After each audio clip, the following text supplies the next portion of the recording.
before. I see an awful lot of people taking that as an exit, though. We knew that.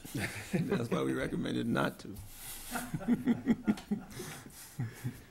State doesn't always listen to our recommendations. We're the ones that have to live with it, though. Yeah. I think my concern is not so much the use itself on this particular parcel as it is making sure that it meets that fourth criteria, with that being the impact on natural resources and maximizing green space and accommodation of non-vehicular and pedestrian traffic. I just don't see it in this design of the site at all. Yeah, that's, I mean, my feeling. I don't think we could... If they made a green roof? And Let me ask you a question, Tim. If the dimensional relief was in the rear, would that make a difference as opposed to the front? I'm just talking about the use itself in order to meet the conditional use permit criteria for the use. The dimensional stuff, I think you've got a good case for the dimensional things. It's the use itself and meeting that criteria that is of concern to me in terms of the way that the small area master plan went through the process and the way that this ordinance itself was developed. I mean, as we went through the master planning process, there's a lot of input from that, people from that area up there also. So is it both the fast food use and the drive-through, or is one more favorable? It's the fast food use. The fast food use itself requires the conditional use permit. The drive-through is, because we expect the drive-through in a fast food situation, I wouldn't consider that to be a separate conditional use permit. It's just because there's no place on this lot for you to put anything green other than on the outside. And that's being reduced by conditional use permit, Right. potentially.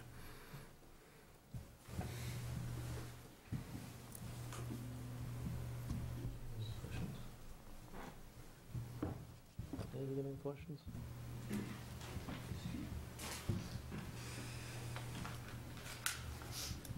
Yeah, good evening. Dave Sanderson. I'm representing the trust that owns the property. Just a question, and I'm not sure this is the forum, but I've heard a lot of the pedestrian-friendly uses. Excuse my ignorance. Could you give me an example what that might be, or? So people could walk back and forth from another location freely to there and probably walk around in there freely without fear of probably being run over by a car. Okay. So, for instance, a bank, which appears to be permitted in that zone, would... Yeah, a bank probably would not draw the amount of traffic that a fast food restaurant would draw. And the bank would not require that conditional use permit either. Yeah, the bank wouldn't require that. So it's, I'd look through the permitted uses that are there, you know, for use of that property. Yeah, I guess I would just like to highlight Frank's portion is that I'm just a small guy here. The state came and took a good portion of my property. I'm just limited. I don't know what else I can do, especially in these times. So Yeah. I would hope that the board might take that into account. Yeah, I think the thing that probably you could work with staff to see what the other uses could, you know, could go there, you know, that don't require, you know, a conditional use permit. Andre? Just a quick question. Are you aware of the project that's been at least conceptually proposed to the planning board behind you? Yes, I am. I just wonder if there's any potential collaboration there, that whatever use you're considering, maybe there'd be some collaboration on making that pedestrian-friendly aspect of it. Yeah, we had some brief conversations. I'd love to see that happen. I'm all for this project. The only That's a good idea, Andre. You know, maybe it's something to pursue. The big problem with that is the grade difference. Exactly. Yeah, I was gonna The point grade that difference out. makes it very difficult, and there's likely going to be some larger retaining walls on the property to the... Yeah, to the south. Can't put some stairways down the... Well, what the problem is, there's a 20-foot grade difference between the first floor of his building and the street. So we looked at internal connections between the properties. The problem is we'd have a wall on our property, which you can't put in the setbacks. You could either have a 20-foot high wall in the front along the road, or you'd have two 10-foot walls, one along the back and a 10-foot along the front. Somehow you have to break that grade up. So because of that reason, it doesn't seem to work for the two properties. But, I mean, we obviously could have pedestrian links, and we were trying to get a vehicular link to work. Yeah, because I think if that were to be worked out somehow, I mean, you know, Something say if to- this is a use that is made of it, I would think that being connected to a shopping area, which people like to eat when they go shopping, that the connection a pedestrian connection of some kind would Go a This long makes way sense. towards meeting that criteria. Yeah, definitely something to think about and probably to, discuss. Does it have to be a McDonald's? Couldn't it be something like a Panera Bread? That you could set the building back into the back end of the lot, have your or to the front, have your parking in the rear?